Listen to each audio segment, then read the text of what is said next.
Hello everyone, welcome to Gyansi classes. तो guys, आज की इस वीडियो में मैं आपके साथ बात करूंगी कि अब हमारे एग्जाम को बहुत ज़्यादा टाइम नहीं बचा है और अब लगभग 1 मंथ प्लस 10 डेज ही बचे हुए हैं। तो इस टाइम में हम ये जो 1 मंथ है हमारे एग्जाम का पहले का, उसमें हम पूरे सिलेबस को कैसे कवर करें, कैसे लगभग 200 प्लस से ज़्यादा स्कोर कर लें और ऐसा क्या क्या करना चाहिए इस वक्त जिससे आपकी जो तैयारी है वो बहुत ज़्यादा अच्छी हो जाए। तो इन्हीं सारी चीज़ों पे आज की इस वीडियो में मैं आपके साथ बात करूंगी बहुत ही डिटेल में। और ये जो स्ट्रेटजी है ये बहुत बहुत काम की है।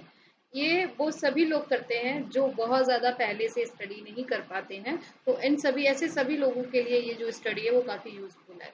तो चलिए शुरू करते हैं। सबसे पहली बात ये है कि आप यूजीसी की वेबसाइट पर जाइए जिसका नाम है आपका यूनिवर्सिटी ग्रांट कमीशन, और इस पर जाके आप अपना सिलेबस डाउनलोड करिए जो भी यहाँ पे आपका सिलेबस है। मैंने अभी यहाँ पे दिखाने के लिए पेपर 1 और पेपर 2 दोनों का सिलेबस डाउनलोड किया है। पेपर 2 में मैंने एजुकेशन सब्जेक्ट लिया और पेपर 1 में मैंने यहाँ पे आपका जनरल जो सब्जेक्ट है सबके लिए कंपलसरी है।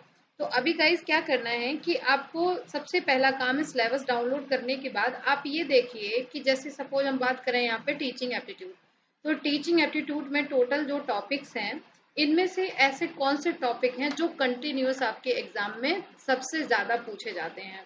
तो आपको ध्यान रखना होगा कि सबसे ज़्यादा जो फ्रिक्वेंटली टॉपिक आ रहे हैं आप ऐसे कुछ टॉपिक को इसमें से अलग कर लीजिए और उन टॉपिक को आप अलग करके, यानी कि अगर मेरा सिलेबस इसका मैं कहूँ, अगर इसको मैं 10 पॉइंट्स में डिवाइड करूँ कि ये चलिए इसमें 10 पॉइंट्स हैं, तो 10 पॉइंट्स में से आप कम से कम 7 टॉपिक ऐसे होने चाहिए। अगर टोटल 10 टॉपिक हैं तो 10 में से 7 टॉपिक या 100 में से 70%, तो आपको उन 70% को कवर करना होगा। तो इस तरीके से आप अपने टॉपिक को अलग करिए।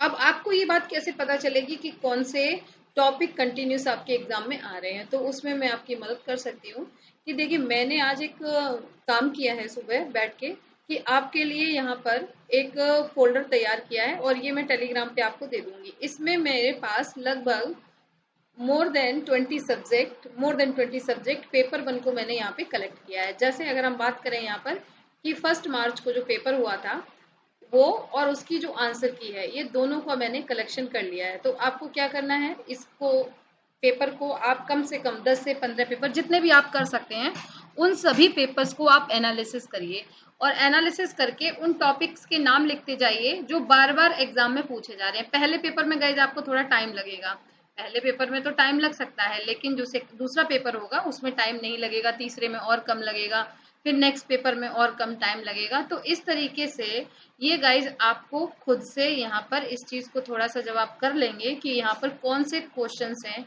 जो फ्रिक्वेंटली हैं, बार बार पूछे जा रहे हैं, और इस तरीके से आप अपनी एनालिसिस सेल्फ एनालिसिस जितना ज़्यादा होगा उतना ज़्यादा काम आपका अच्छा हो जाएगा। अब यहाँ पे जैसे कुछ नहीं, डीआई सब में आता है, डीआई तो एकदम छोड़ दीजिए, वो अलग मैटर है। अब जैसे आप देखिएगा कि हम थोड़ा सा इसमें स्क्रॉल डाउन करके नीचे आते हैं कि कौन से क्वेश्चंस यहाँ पे ज़्यादा पूछे जा रहे हैं, तो ये पता लगाना बहुत आसान है क्योंकि जो यहाँ पे आएंगे वही टॉपिक दूसरे टॉपिक से मैच कर जाएंगे। तो आपको बस ये कॉमन जो टॉपिक हैं उनको अलग कर लेना है। तो ये बहुत ही बेस्ट स्ट्रेटजी होती है। जैसे आपका टीपीएसी के टेक्निकल पेडागोजिकल कंटेंट नॉलेज क्या होती है, ठीक है, तो इसमें क्या है, तो इसके बारे में आपको थोड़ा सा पढ़ना पड़ेगा और ये तभी आप कर पाएंगे जब आप बार बार।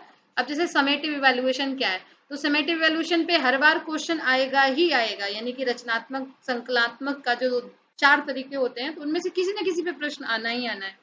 तो इस तरीके से आपको ये इसकी आंसर की को देखना है। अगर आपको आंसर नहीं पता है तो कुछ नहीं करिए, इसके आप आंसर्स देख लीजिएगा और ये आंसर से आपको इसके करेक्ट आंसर्स पता चल जाएंगे।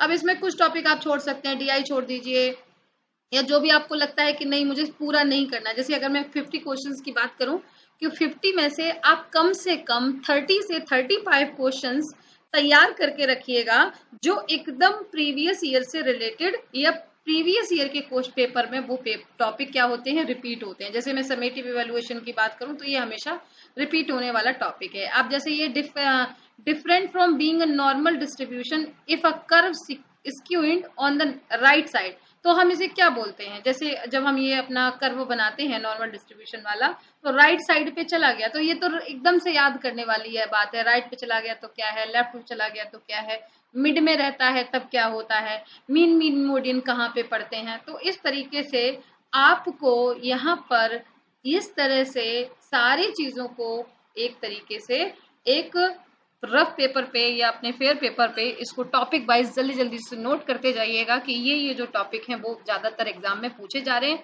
इसको करने में आपको मैक्सिमम 1 डे लगेगा, पूरे पेपर्स को एनालिसिस करने में आपको 1 डे लगेगा, और उन 1 डे से आप वो सारे टॉपिक्स को बाहर निकाल लेंगे। ये काम आपको कोई दूसरा भी करके दे सकता है, लेकिन अगर आप खुद करते हैं तो वो ज्यादा रिलायबल है और उस पर आपको ज्यादा समझ बढ़ेगी, आपको चीजें ज्यादा समझ में आएंगी। तो पहला काम आप ये करेंगे कि अपने सब्जेक्ट से और पेपर 1 से इस तरह के टॉपिक्स को निकाल लेंगे।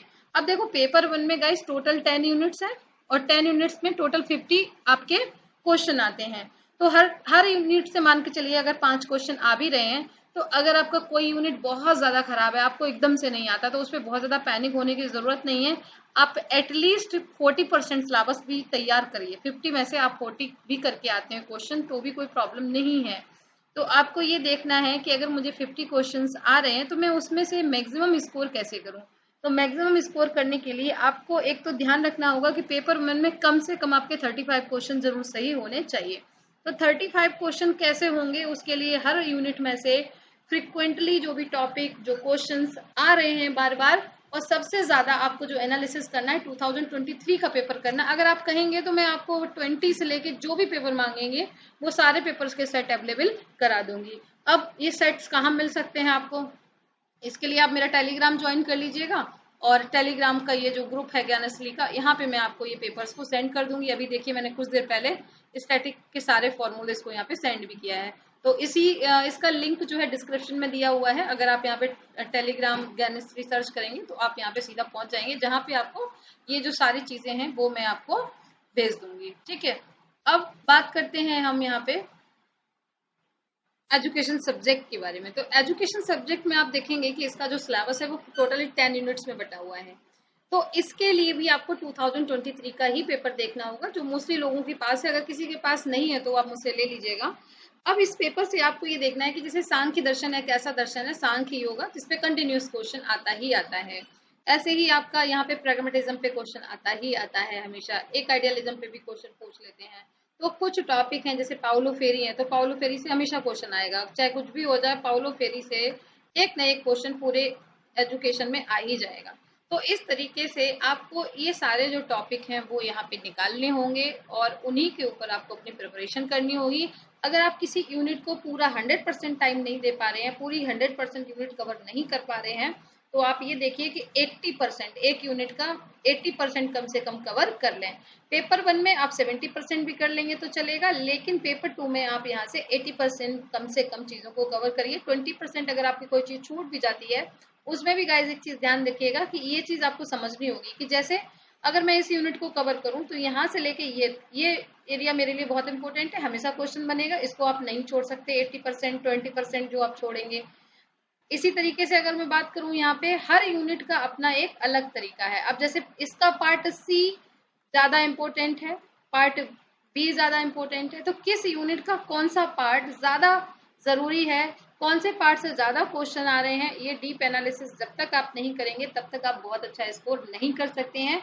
और एक चीज आप हमेशा ध्यान रखिए, जो मैं आपको टॉप सीक्रेट बता रही हूँ, कि जब भी कभी क्वेश्चंस बनते हैं तो जो चीजें आपकी आंखों को एकदम से दिखाई देती हैं सिलेबस में, जैसे अगर मैं इस पूरे सिलेबस में बात करूँ तो CIPP मॉडल मुझे अलग से शो हो रहा है, बोल्ड में लिखा हुआ है, कैपिटल में लिखा हुआ है, तो इस पे क्वेश्चन जरूर आएगा। UGC NCT अलग से लिखा हुआ है तो इस पे जरूर क्वेश्चन बनता है।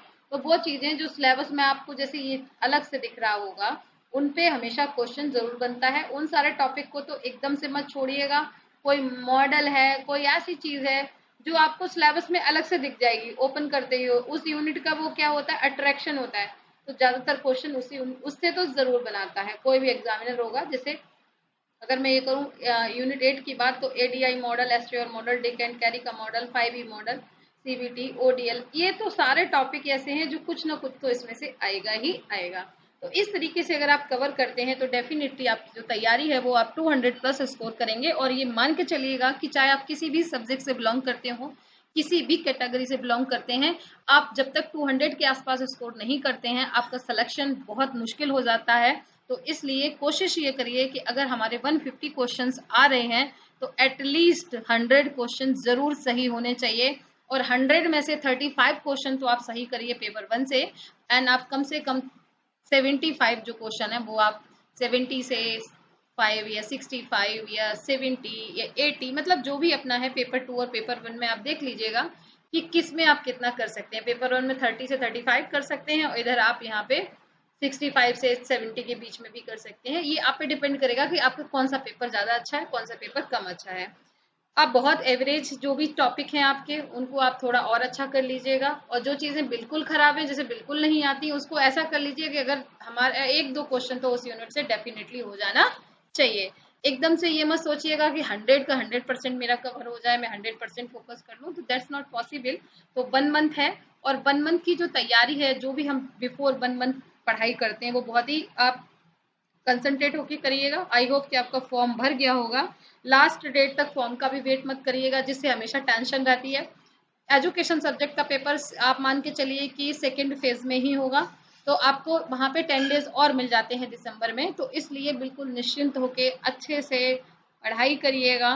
डेफिनेटली आप इस एग्जाम को क्वालिफाई कर पाएंगे। अपने आप पर विश्वास रखना सबसे ज़्यादा ज़रूरी चीज़ है कि जब तक आपको खुद पे बिलीव नहीं होगा आप किसी भी एग्जाम को क्वालिफाई नहीं कर सकती हैं। तो हम अपने आप से कह दीजिए कि इस एग्जाम को आप डेफिनेटली क्वालिफाई करने वाले हैं, और कॉन्फिडेंट बने रहिए, कॉन्फिडेंस को जरूर मेंटेन रखिएगा। So okay guys, thank you so much and wish you all the best.